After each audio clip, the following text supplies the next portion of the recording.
Humans, without a doubt the smartest animal on Earth. Yet we're unmistakably tied to our ape origins. Millions of years ago, we were apes living ape lives in Africa. So how did we get from that to this?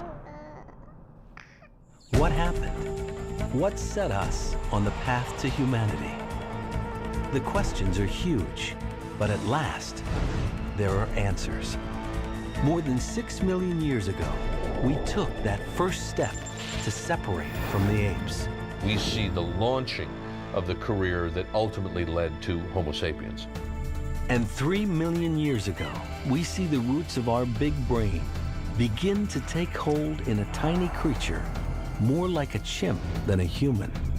The frontier of human evolution is really being brought to this razor-sharp edge. And we now know that for millions of years, many different human-like species lived together on the planet, until one day, there was only us. Homo sapiens, the most complex, adaptable animal on Earth. So how did we get this way, and why?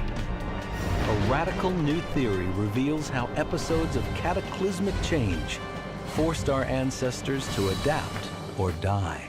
I think we should actually look to our proud ancestry and how we evolved in East Africa and say, that's how we survived that, we can survive the future. So get ready for a ride through millions of years of our history. It's the story of becoming human, our story, right now on Nova.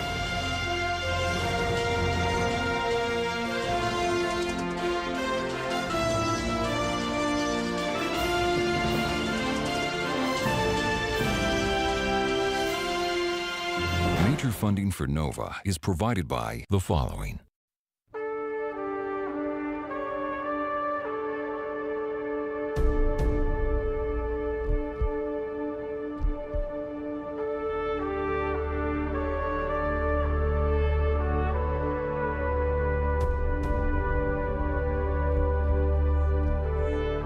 Millions of years ago, on the plains of Africa, a momentous event took place. Apes that had walked on 4 legs stood up and walked on 2. Eventually, this change in posture would be followed by a change in their brains. Somehow, over time, they would become us. We know it happened, but we've never known when or why. Until now. In the Sahara Desert, a 6-million-year-old fossil called Toumai may hold the secret of how we first walked upright. We are writing the first chapter of human evolution. We are very close to the beginning, very close. And the fossilized bones of a child from 3.5 million years ago hint to us about the beginnings of human thought. We're discovering how many different human species lived on Earth at the same time, and why all but one died out. We, Homo sapiens, are the first ever to be alone. So what powered our evolution? Why did we become human? Scientists are scouring the most remote parts of Africa for clues. The search for answers begins here in the Afar, northeastern Ethiopia. It's part of the Great Rift Valley, a deep cut in the earth where geologic forces are ripping Africa apart. Millions of years of history are brought to the surface in layers of exposed rock. It's hot and desolate. Dangerous, too. Ancient rivalries and modern weapons have turned the Afar into a no-man's land of simmering conflict. But Zerai Alemzaghet has made this forbidding place his life's work. He's searching for the fossilized traces of our earliest human ancestors. The fossil bones of animals like antelopes, elephants, and pigs are abundant. But the fossils of our ancestors are extremely rare. Then, in a stroke of luck, Zerai makes the find of a lifetime. A find that illuminates our origins in a unique way. On that afternoon, we decided to survey this hillside. And the first thing that was spotted was a cheekbone of the face. It was a face so tiny, it had to be a baby. But not a baby chimp. He could tell that from its shape. The skull was embedded in sandstone, but as Zerai turned it over, he could see more bones inside. Everything was squashed against the base of the skull and completely covered by sandstone block. Clues to the age of the fossil came from a distinctive feature in the landscape. White bands of volcanic ash. And that is the volcanic ash dated to 3.4 million years ago. If the volcanic ash is 3.4 million years old, Zerai's fossil, which was lying just above it, must be younger. It was a child from the dawn of human evolution, about 3.3 million years ago. Zerai called the baby Salam, the Ethiopian word for peace.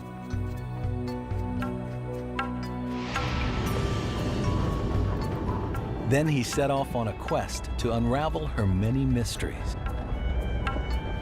Her journey began a very, very long time ago. Imagine the entire span of recorded human history, taking us back to the Egyptian pyramids, about 5,000 years. Double it, 10,000 years ago, when plants were domesticated and agriculture begins. Double it again, to the time when Ice Age hunters paint stunning images on cave walls. And keep doubling, 6 more times, taking us back 1.3 million years, when the first creature who really looked like us hunted on the plains of Africa. And then keep traveling back another 2 million years, and only then do we arrive in the time when Salam lived in Ethiopia, nearly 3.5 million years ago. What were Salam and her family like? What kind of world did they live in? The answers are hidden in their fossil bones.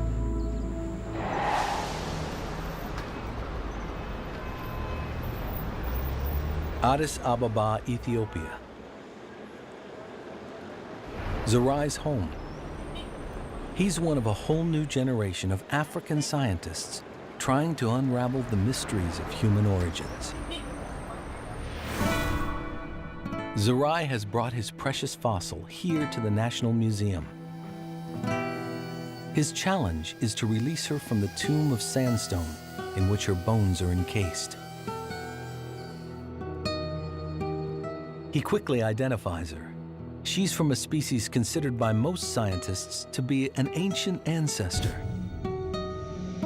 Australopithecus afarensis, a small chimp-like creature who walked on 2 legs. This is the same species as the famous Lucy, discovered in the 1970s by Don Johanson. Lucy was terribly important because she was really an amalgam and of different characteristics of ape and human.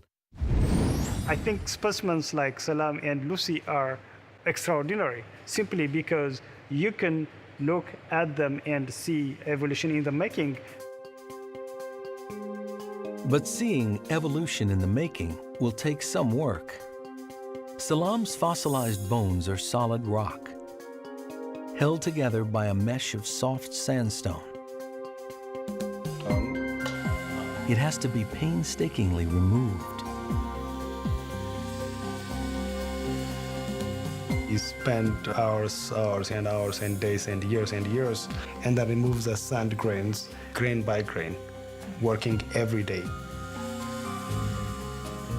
He's been at it for 8 long years, but the payoff has been amazing. As the work progressed, Zerai revealed an almost complete skull. And tucked beneath it was nearly her entire spine, along with both shoulder blades. Other bones were found nearby. An almost complete foot. This is the kneecap. The tibia here. Never before had a child's skeleton been found so ancient and so complete. Her bones would fit in a shoebox, but they speak volumes about her life. For example, to find out how old she was when she died, Zerai looked at her teeth, but not the baby teeth visible in her jaw. The adult teeth growing inside the bone, as seen in a CT scan. From that, we know Salam died at age 3.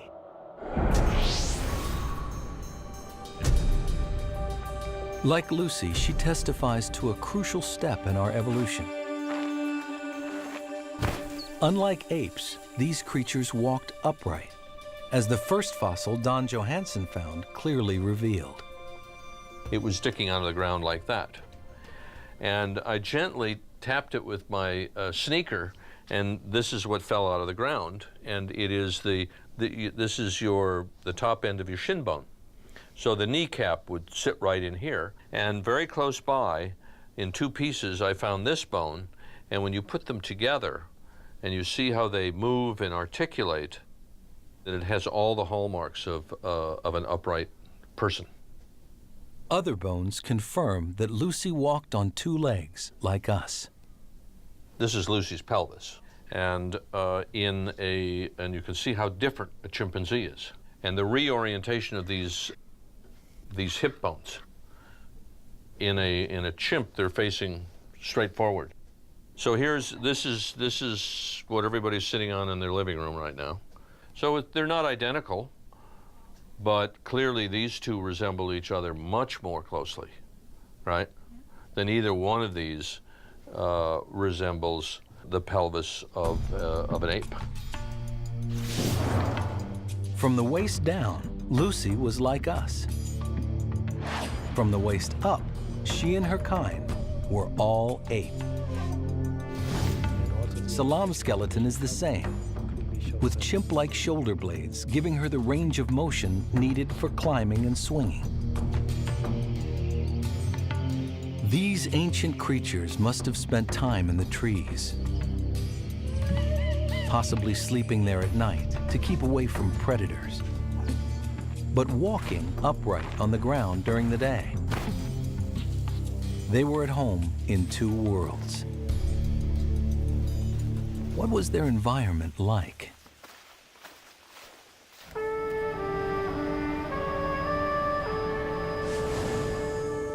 It must have been very different from the Great Rift Valley of today. Across the border in Kenya is one of the hottest and most barren places on Earth.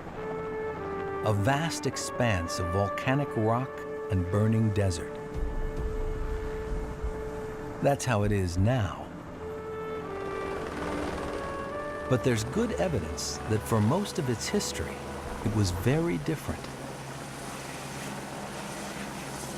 Researchers braving temperatures over 100 degrees are seeing signs of a dramatic transformation here in the Suguta Valley.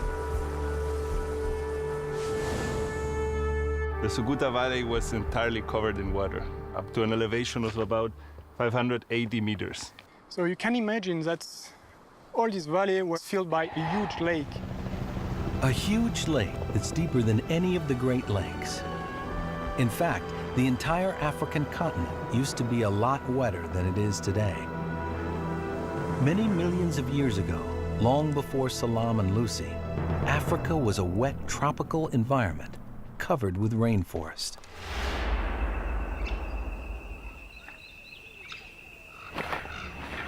This is where the ancestors of Salam and Lucy lived. They probably looked a lot like chimps. But then Africa started to gradually dry out. The rainforest began to shrink. By Salam's time, 3 to 4 million years ago, the Great Rift Valley was a mosaic of different environments.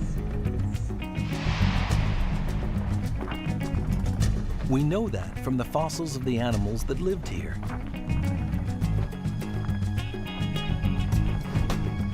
Their bones litter the ground.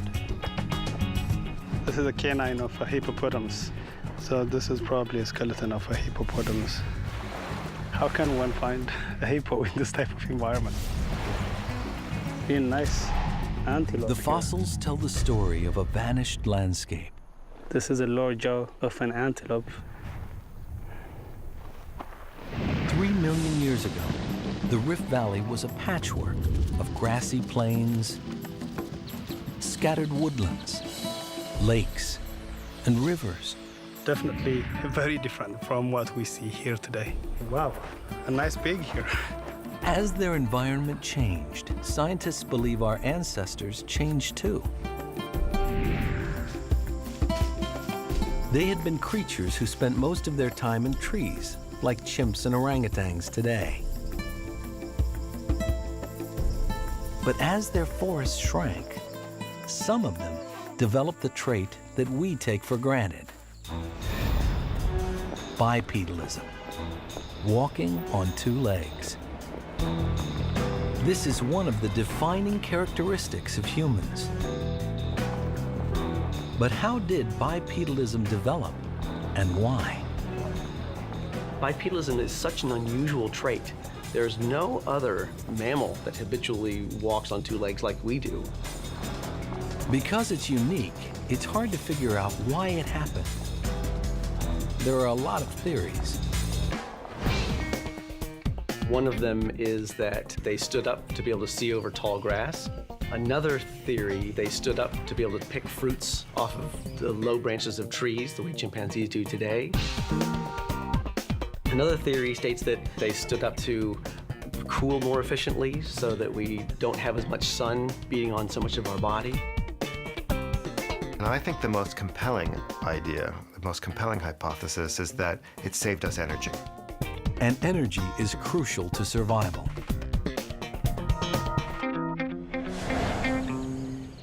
Let's go back to the dense forest, home to our ancient ape ancestors 10 million years ago. Like many apes today, they were perfectly suited to a life in the trees. They're very good at climbing in trees. They're phenomenal at climbing in trees.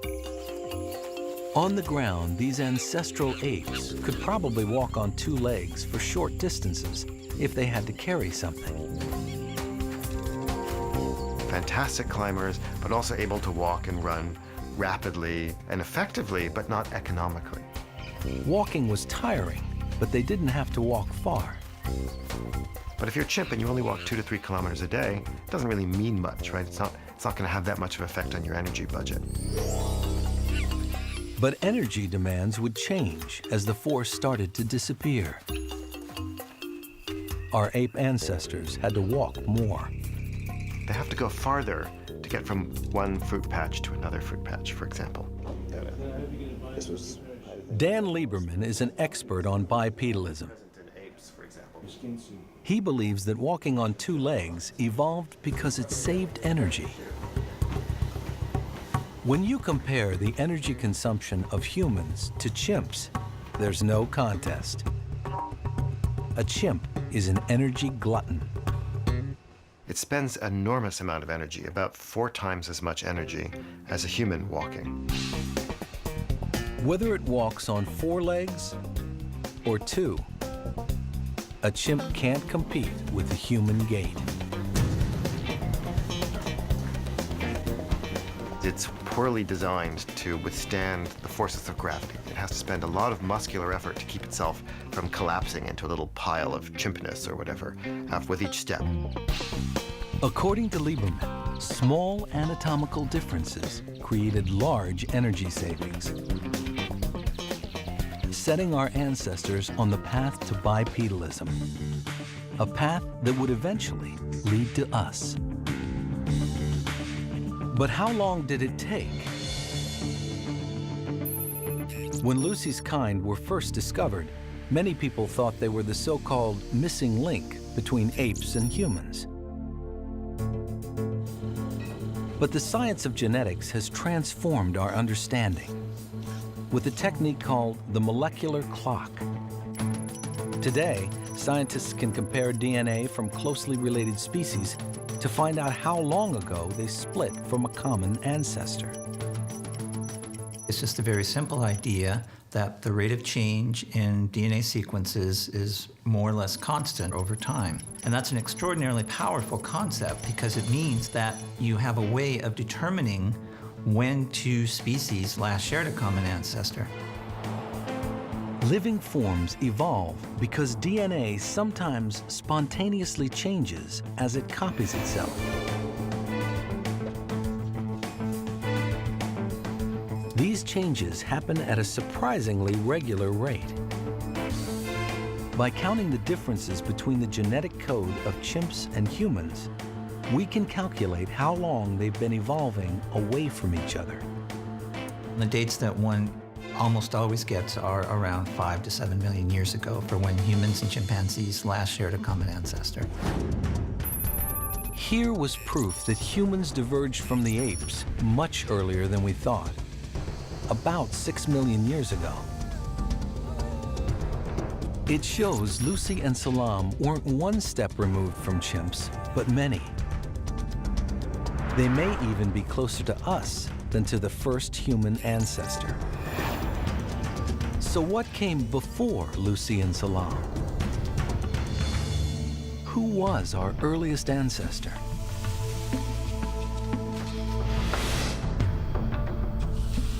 Until the 1990s, the fossil record was blank. Fossil hunters combed East Africa's Great Rift Valley, but could only find small fragments older than 4 million years. Then, in 1997, a French anthropologist called Michel Brunet decided to look somewhere else.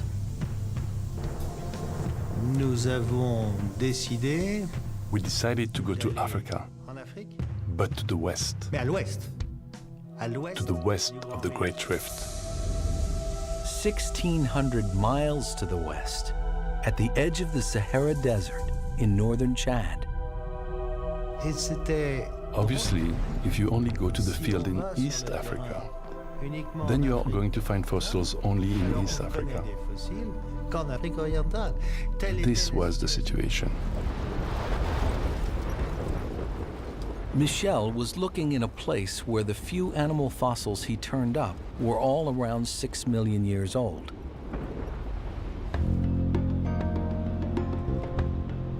No one expected any human-like fossils to be found in a layer that ancient. And everyone said, no, there just aren't any fossils there. Michel was not to be deterred. He was stubborn, many thought to the point of madness. He and his team spent years searching the desert for signs of our ancestors, and year after year, they came up empty. Then, on their 26th expedition in 2001, they found a smashed, misshapen skull around 6 million years old. They called it Sahelanthropus chidensis. There were no bones apart from the skull. Could it be a human ancestor or just another ape? The skull was so deformed, it was difficult to tell. Michel would have to reconstruct it.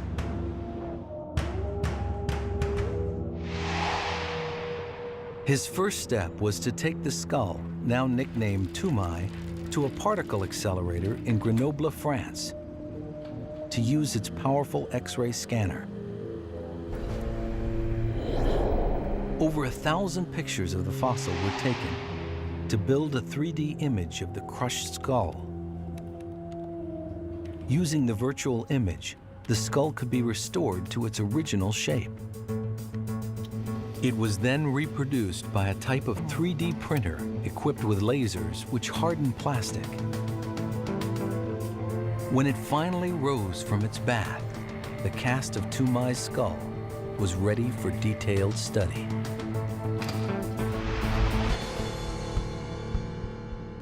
The cast allows Michel to answer an important question. Did this ancient creature walk on 2 legs millions of years before Lucy or Salam? It's how the skull connects to the spine that provides the vital clue. And Michel could infer that from the shape of Toumaï's skull. If Toumaï's skull is set on the neck of an ape that walks on all 4s, his eyes point downward. That can't be right. Set on the upright spine of a biped, his eyes point straight ahead. For Michel, this proved Toumaï walked upright. Anatomically speaking, he had a receding back skull of a biped. The back of his skull is not that of a gorilla, like some people are trying to say. No, not at all. All you have to do is look. Some scientists still question whether Toumaï was really a biped.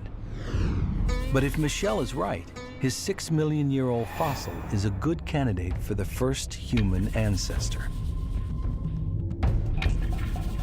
Discoveries like this are changing the way we see human evolution. Scientists used to have a simple idea. The growth of open grasslands forced our ancestors out of the trees. They became bipeds, and in short order, brain size increased. Human evolution took off. We were on our way to becoming human.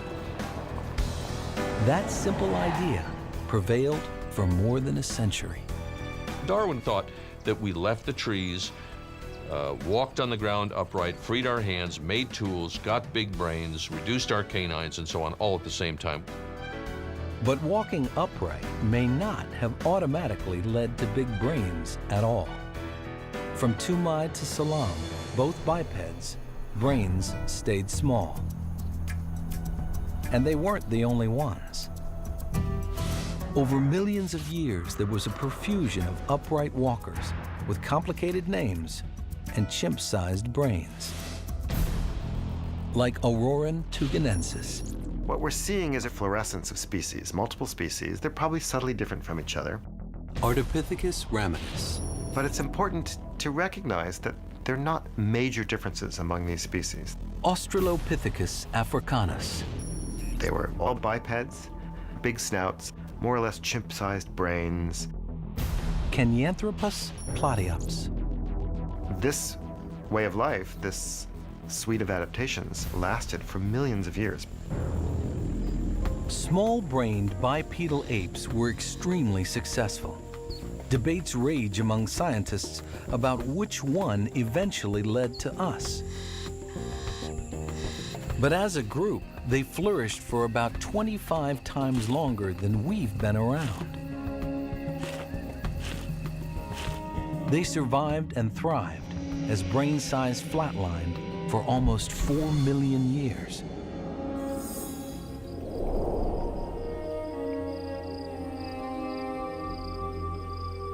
But that doesn't mean nothing changed. There's evidence that the seeds of our humanity were growing in these ape-like creatures. One key difference between humans and apes is the length of childhood. But what do we know about the childhood of our early ancestors? We know all about the adult individuals, but we didn't know much about the children. The brains of baby chimps have an early growth spurt. They're almost fully formed by age 3. In humans, that growth spurt is slower, and it takes nearly 2 decades for our brains to fully mature. But what about Salam's brain 3.3 million years ago? But of course, most exciting. Her skull tells us all we need to know. At this phase, this individual We have her milk teeth tells you and her adult teeth, which give us her age, 3 years old. And we have a cast of the inside of her skull, which tells us about her brain. when you have this, you can directly measure how much of the brain was formed at age 3. From other fossils, we know how large Salam's brain would have been as an adult. So Zerai could calculate how much of her brain was already formed by age 3 when she died. He knows what the answer would be for a chimp. By age 3, a chimpanzee would have over 90% of the brain formed. But Salam's brain was only around 75% of its adult size, suggesting it was growing up slower.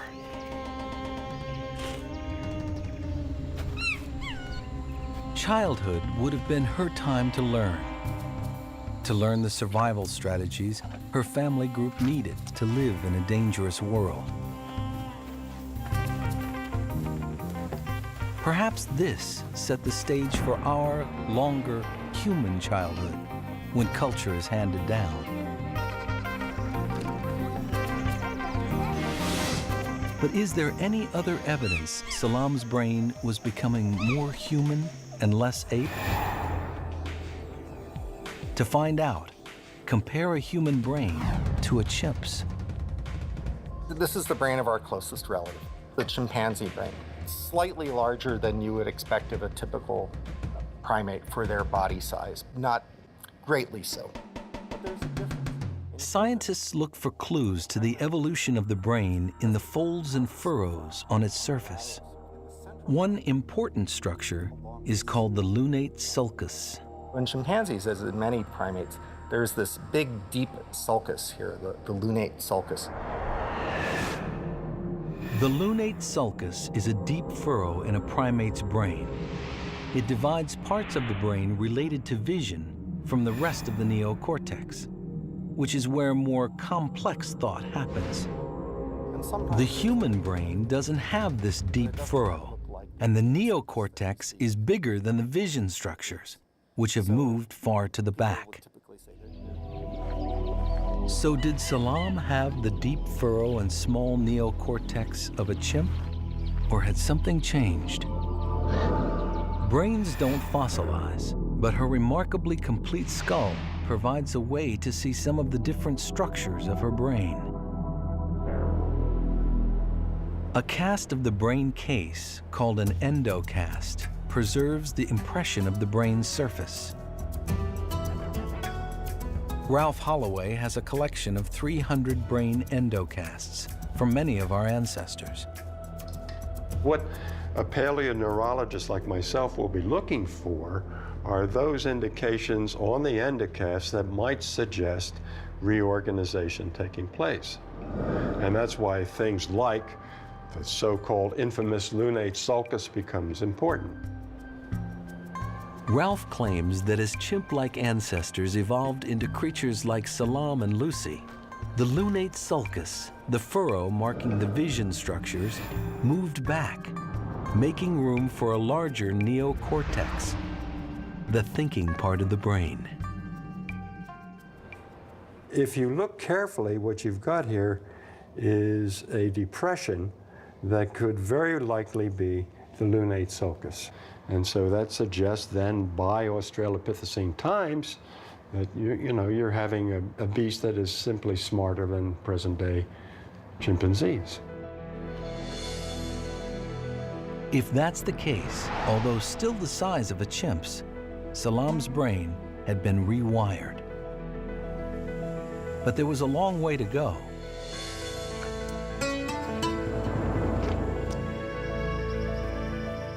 She and her kind were still very ape-like. It would take another 1,000,000 years for the seeds of humanity contained in Salam's tiny frame to bear fruit. It's a time still shrouded in mystery. For almost 500,000 years, the fossil record is virtually silent. But in this blank period, something is happening. In 2.5 million-year-old layers, scientists begin to find something new. We might be tempted to call them rocks, but someone was shaping them. They are the first stone tools.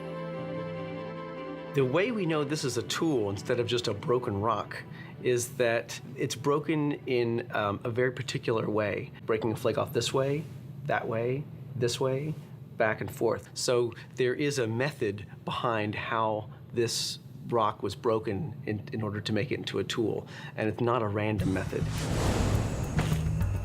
It's considered unlikely they were made by Australopithecus, Lucy's kind. Australopithecus was around for a couple of million years and did not make stone tools.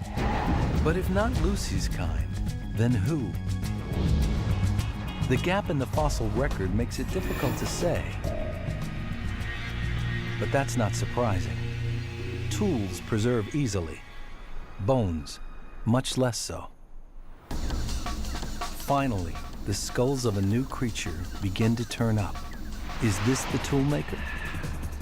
The skulls are different from what came before. They represent the dawn of a new era, beginning around 2 million years ago. This is our era, the era of the genus Homo, humans. The mysterious toolmaker, Homo habilis, is the first of these new creatures. But we definitely have evidence that the stone tools were being used to break the long bones in order to get to the marrow inside the long bones. There were clear cut marks on the bones of turtles, crocodiles, big antelopes, little antelopes, even hippos, really big animals like hippos. So we know that meat had become a new important part of the diet of Homo habilis. The first fossil to be called Homo habilis included 21 bones of the hand and was nicknamed Handyman. This little bone is the bone at the end of the thumb. And that little bone in Homo habilis, like in humans, is very broad. And the broad bone reflects having a broad pad on the thumb with a lot of surface area for fine precision grip. With newly dexterous hands, this creature could make better tools. But what was it like? The few skeletal bones that have been found indicate a creature much smaller than us, about the same size as Lucy and Salam's kind, Australopithecus, 3 to 4 feet tall. Homo habilis was still ape-like in many ways, but with a critical difference. What we see in the evolution of Homo habilis is an expansion in the brain size compared to Australopithecus. So here is the skull of Australopithecus, and it has no forehead. It just has a straight slope behind the orbits. Whereas here in Homo habilis, you see a sloping, elevated forehead. And in Australopithecus, the area behind the orbits is pinched in, also reflecting a small frontal region. In contrast, in Homo habilis, we see an expansion of that area behind the orbits that points to an expansion in the cognitive capabilities of higher functions, of higher reasoning functions of the brain. It was an expansion equivalent to a doubling of brain volume. Once you go from something like 400 cc's in Australopithecines to, say, 700, 800 cc's in Homo habilis, yes, you're getting a big increase in cognitive capacity. And along with his bigger brain, Homo habilis was starting to look a lot more human. The contours of fossil skulls allow reconstructionist Victor Dieck to reveal the faces of early human beings.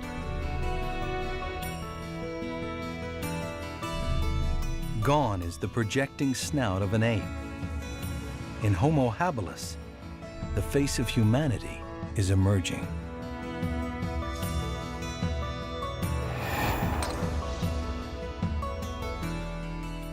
This poses a great enigma. Why, after millions of years of flatlining, did brain size and mental capacities suddenly take off?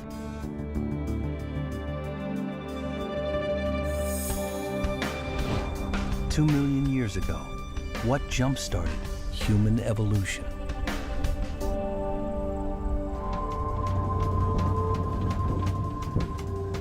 Scientists all over Africa looked for clues. Here in Kenya, they found some. At the southern end of the Great Rift Valley. It's a hotbed of tectonic activity, where ancient layers are forced to the surface. 10 million years ago, Africa was a much wetter place. A tropical jungle which has been slowly drying out ever since.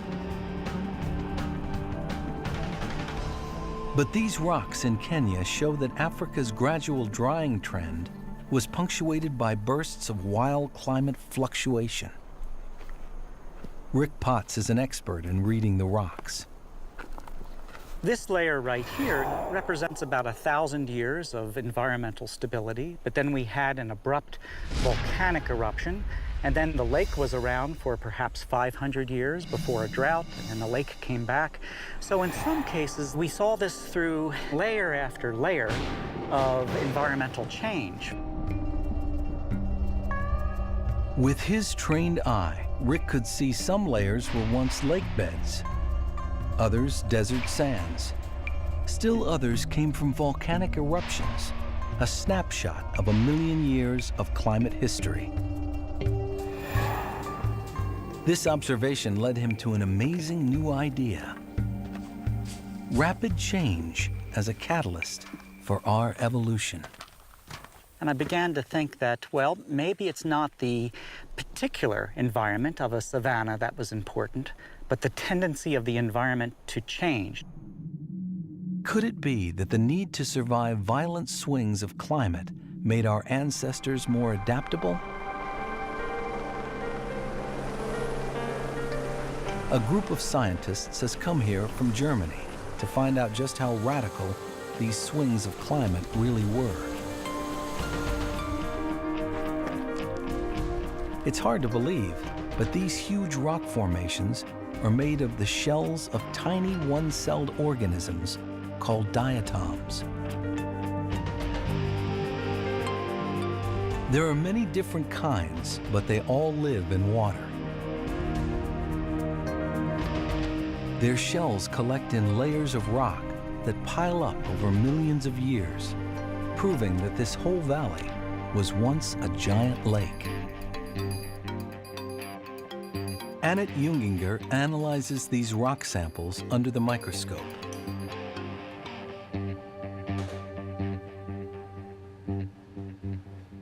What I've discovered was that those white layers consist of a special kind of diatoms which only live in deep lakes.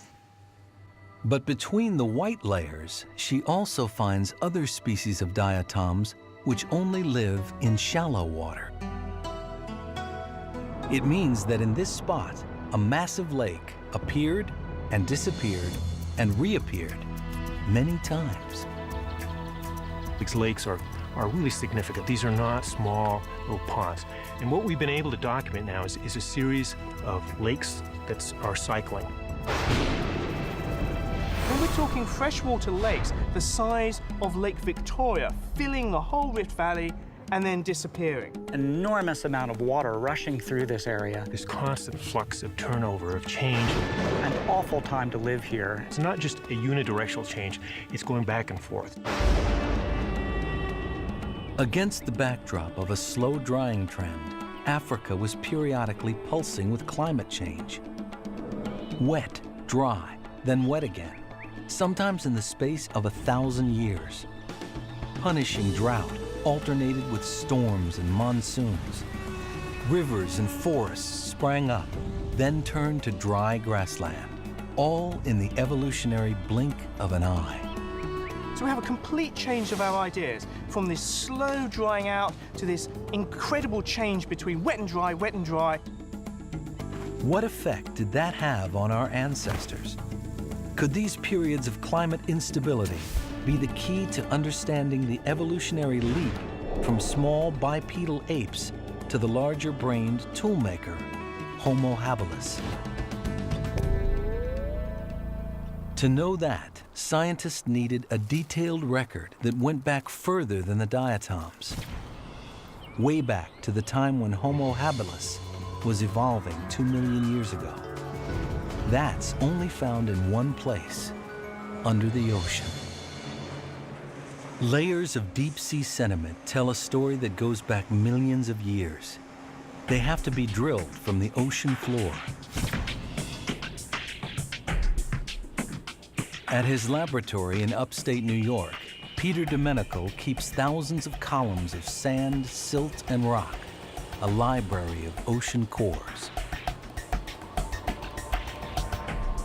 One of the really attractive features about ocean sediments is that they accumulate very slowly, but very gradually and continuously over time. Each 3-foot-long core holds a continuous record of dust carried on the wind from Africa into the ocean, where it now sits on the bottom. Yeah, there we go. Nice. There you go. Wow. Sweet. Okay. An expert eye can detect distinct layers. Thick in dry years, when the dust is easily picked up by the wind, thin in wet years. By measuring the layers, they can tell when the climate was wet or dry. So we can read these deep-sea sediments almost like an Earth history book of past changes in climate. To make sense of all this dirt, they have to know when it blew into the ocean. They can do this by dating the shells of tiny sea creatures that sank to the bottom at the same time. So this gives us an age, the other analysis gives us the climate.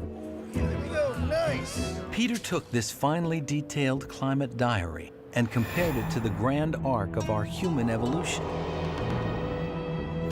For the 3 million years between Toumai and Salam, when brain size was flatlining, African climate was stable, dry, getting a little drier. Then came 200,000 years of wildly varying climate, careening unpredictably between wet and dry. During that time, stone tools appeared, along with the larger-brained creatures that made them. Africa was also home to many other human-like species. Climate instability put pressure on all of them. So there are these time periods when African climate was really unstable. So anything that was living there at the time would have had to adapt to really dramatically different climate changes. Those that couldn't adapt died out, like Salam and Lucy's kind. Better problem solvers, like Homo habilis, survived.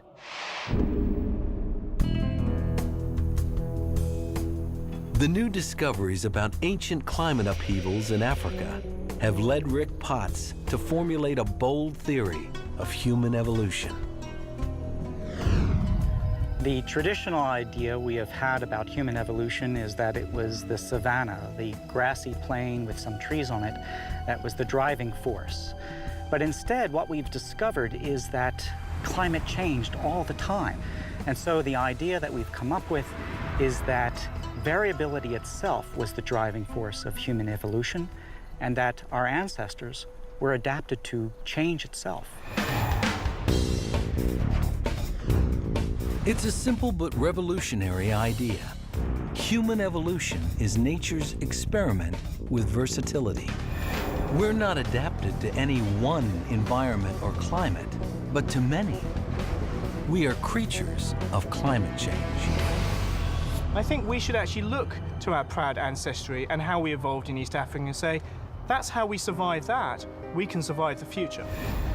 because we are that creature, because we are that smart. Today, climate change seems to threaten our survival. But it may have held the keys to the astonishing story of how we became who we are. Because it didn't stop 2 million years ago. These dramatic upheavals would continue for another 1.5 million years, propelling our ancestors down a road leading ultimately to the smartest creature the world has ever known.